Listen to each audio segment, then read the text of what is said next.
традиция – это не поклонение пеплу, это передача огня. Вот с таким явлением мне посчастливилось столкнуться, работая в ансамбле. Однажды репетитор Мансур Ахметович Гатиатуллин и главный дирижер Рашид Шакурович Мустафин предложили мне участвовать в восстановлении старинного номера «Жизнекей» «Зятек». Два знаменитых мастера меня выбрали, мне это где-то льстило, хотя со стороны скептические были замечания, мол, замучает старьем, все это несовременно, анахронизм. Но, во-первых, любой номер можно провести сквозь призму современности.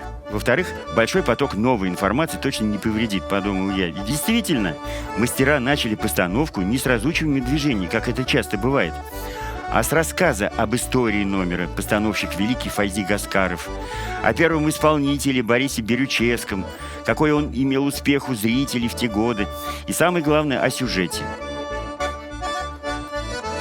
Раньше в репертуаре хора была песня «Жизнекей».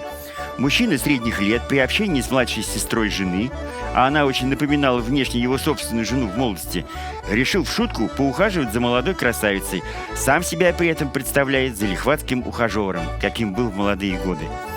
В ответ получил шутливые вопросы и замечания, на которые остроумно отвечал.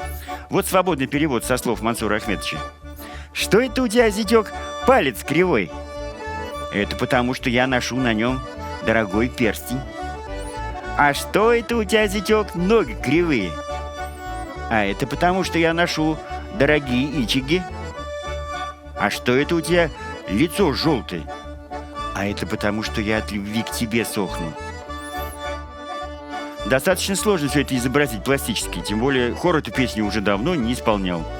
Нужно было изобразить комического героя-любовника, но сама красавица только подразумевалась. Ее незримое присутствие должен был понять зритель.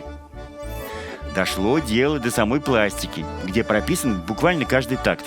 Особенно начало номера, где большое количество тактов нужно было просто стоять и ворожить зрителя подготовкой к действию. От этого начала зависит весь успех номера. И лиха беда начала.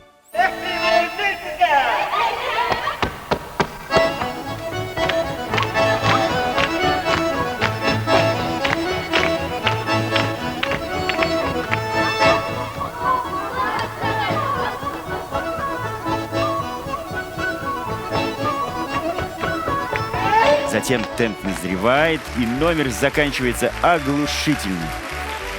Придя в себя, отдышавшись, зятек принимает приличный вид, смотрит на часы и, найдя способ уйти от пытливых глаз посторонних, якобы вспоминает, что опаздывает в мечеть. «Мешит Касынга халам!» Я преклоняюсь перед постановщиком Файзи Гаскаровым, настоящим воплотителем сцен народно-городского фольклора.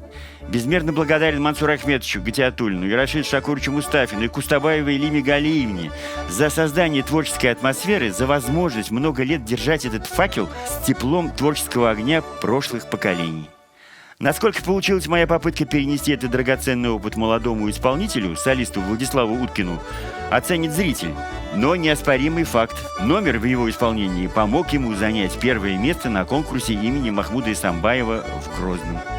Номер «Зятек» занимает достойное место в копилке Золотого фонда Государственного ансамбля песни и танца Татарстана.